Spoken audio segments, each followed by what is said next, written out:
ወታደራዊ ሄሊኮፕተር ተከስክሶ የሰዎች ሕይወት ስለማለፉ፣ በተያዘው ዓመት ብቻ ወደ አውሮፓ ለመግባት የሞከሩ በርካታ ሰዎች ሕይወታቸው አልፏል ስለመባሉ፣ የጃፓን ተመራማሪዎች የሮቦት መነኩሴ መስራታቸውን ይፋ ስለማድረጋቸው፣ ሩሲያ በዩክሬን ግዛት ውስጥ በፈጸመችው ጥቃት የሰዎች ሕይወት ስለማለፉ፣ በመጪው በልግ ወቅት አዲስ አበባን ጨምሮ ከተሞች በጎርፍ ሊጠቁ እንደሚችሉ ማስጠንቀቂያ ስለመሰጠቱ፣ መንትዮቹ ባጋጠማቸው አደጋ ሕይወታቸው ስለማለፉ። ሰላም ጤና ይስጥልን። ከብርሃን ቲቪ የሰዓቱን ዜናዎች አሁን እንነግራችኋለን። ገጻችን ላይ የሚተላለፉ ዜናና ፕሮግራሞች ቶሎ ቶሎ እንዲደርሷችሁ ሰብስክራይብ፣ ላይክ፣ ሼር፣ ኮሜንት በማድረግ አብራችሁ እንድትሆኑ በአክብሮት እንጋብዛለን። በኢራን ወታደራዊ ሄሊኮፕተር ተከስክሶ የሰዎች ሕይወት ማለፉ ተሰምቷል። በኢራን ኢስፋሃን ግዛት አንድ ወታደራዊ ሄሊኮፕተር በድንገት መከስከሱን መገናኛ ብዙሃን ዘግበውታል።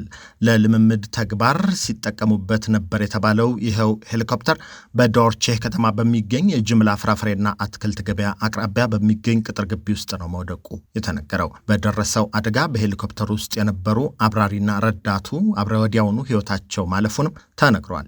በተጨማሪም በገበያው አካባቢ የነበሩ ሁለት የንግድ ባለሙያዎች ሕይወታቸው ማለፉን የአገሪቱ የዜና ምንጮች አረጋግጠዋል። አደጋው የተከሰተው በቴክኒክ ብልሽት እንደሆነ ቢገመትም የነፍስ አድን ሰራተኞች በስፍራው ተገኝተው የተነሳውን እሳት ቢቆጣጠሩም በእርግጠኝነት በዚህ ምክንያት አደጋው ተከስቷል የሚል መረጃ እንዳልተገኘ ተሰምቷል። ኢራን በደረሰባት ማዕቀብ ምክንያት ለአሮጌ አውሮፕላኖቿ መለዋወጫ በማጣቷ መሰል የአየር ላይ አደጋዎች በተደጋጋሚ ያጋጠሟት እንደሆነ ይነገራል። ባለስልጣናት የአደጋውን ትክክለኛ መንስኤ ለማወቅ ምርመራ መጀመራቸውን አስታውቀዋል። የተባበሩት መንግስታት ድርጅት የስደተኞች ድርጅት IOM ባወጣው መግለጫ የፈረንጆቹ 2026 ከገባ በኋላ ወደ አውሮፓ በባህር አቋርጠው ለመግባት የሞከሩ 606 ሰዎች መሞታቸውን ወይም የደረሱበት አለመታወቁን አረጋግጧል። ይህ ባለፉት 10 ዓመታት ውስጥ ዓመቱ ከተጀመረ በመጀመሪያዎቹ ወራት ውስጥ የተከሰተ ከፍተኛው ቁጥር እንደሆነም ድርጅቱ አመልክቷል። የተሻለ ሕይወት ፍለጋ ወይም ከጦርነት ሽሽት አደገኛውን የባህር ጉዞ በመናኛ ጀልባዎች በሜዲትራኒያን ባህር በኩል የሚያቋርጡ ዜጎች ሕይወታቸውን ከሚያጡት ውስጥ ከምስራቅ አፍሪካ የሚፈልሱ ወጣቶች ቁጥር ከፍተኛውን ድርሻ እንደሚይዝ ይነገራል። የጃፓን ተመራማሪዎች በሰው ሰራሽ አስተውሎት የሚደገፍ የሮቦት መነኩሴ ሰርተው ይፋ ማድረጋቸውን አስታውቀዋል። የሮቦት መነኩሴው መንፈሳዊ የምክር አገልግሎቶችን እንደሚሰጥም ተመራማሪዎቹ ተናግረዋል። የኪዮቶ ዩኒቨርሲቲ ተመራማሪዎች እንዳሉት ሮቦቱ ሰዎች ከሌሎች ጋር ሊጋሯቸው የሚቆጠቧቸውን ጥንቃቄ የሚፈልጉ ሃይማኖታዊ ጥያቄዎችን ይመልሳል ብለዋል።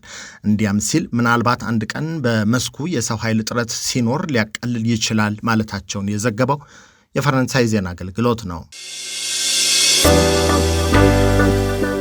ሩሲያ በዩክሬን ደቡባዊ ግዛት በፈጸመችው ጥቃት 4 ሰዎች መገደላቸውን የዩክሬን ሲቪል መከላከል አገልግሎት አስታውቋል። በተጨማሪም በጥቃቱ አንድ ሕፃን መቁሰል አደጋ እንደደረሰበትም ነው አገልግሎቱ ያስታወቀው። የሲቪል መከላከያ አገልግሎቱ በዛፓሮዥያ ዞን ተፈጸመ ባለው ጥቃት አንድ የመኖሪያ ሕንፃ ሙሉ በሙሉ ሲወድም ሌላ የመኖሪያ ሕንፃ ላይ ደግሞ ከባድ ጉዳት ደርሷል ብሏል።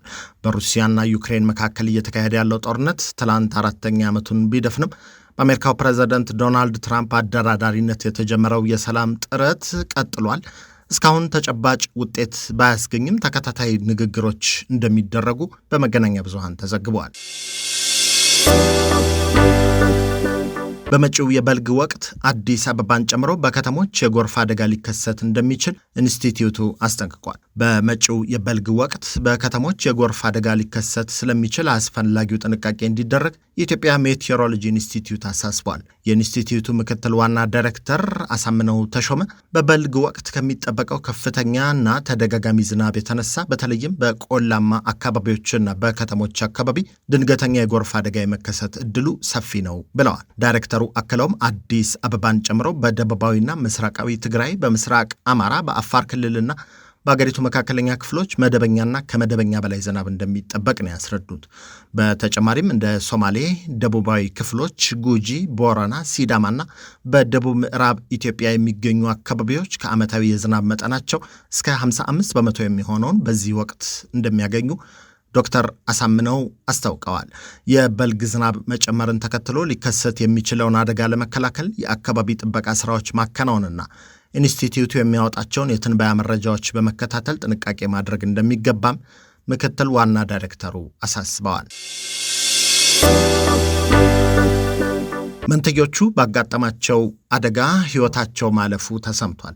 ከአዋሳ ከተማ 6 ሰዎችን አሳፍረው ወደ አዲስ አበባ ሲጓዝ ነበር የተባለው የቤት መኪና አርሲ ነገሌ የፍጥነት መንገድ አቅራቢያ ሲደርስ ተገልብጦ በውስጡ ከነበሩ 5 ጓደኛ ማቾች ትውልዳቸው አለጣጩ እኮ አካባቢ የሆኑት ሰላማዊት ጥላሁንና ሳምራዊት ጥላሁን የተባሉ መንትዮች ሕይወታቸው ማለፉ ተሰምቷል።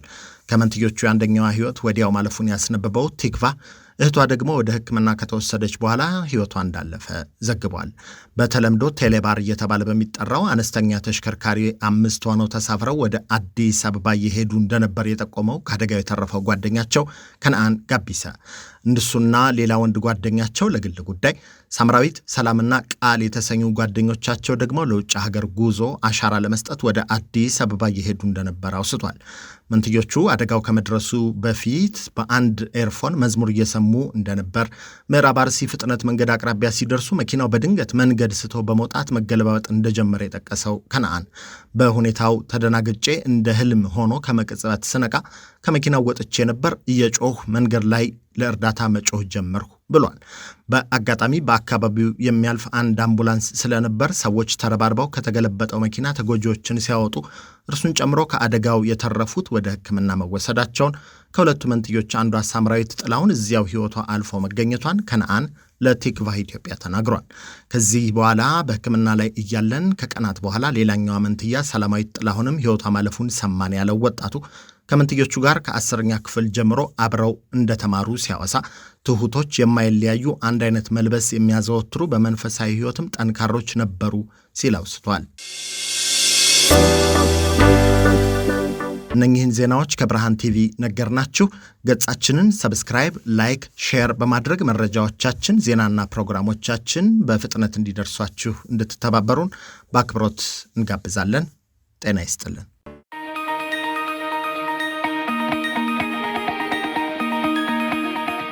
እንኳን ደስ አላችሁ። ለኢትዮጵያና ኢትዮጵያውያን ታማኝ የመረጃ ምንጭ ሆኖ የኖረው ብርሃን ቲቪ 16 ዓመት ሞላው።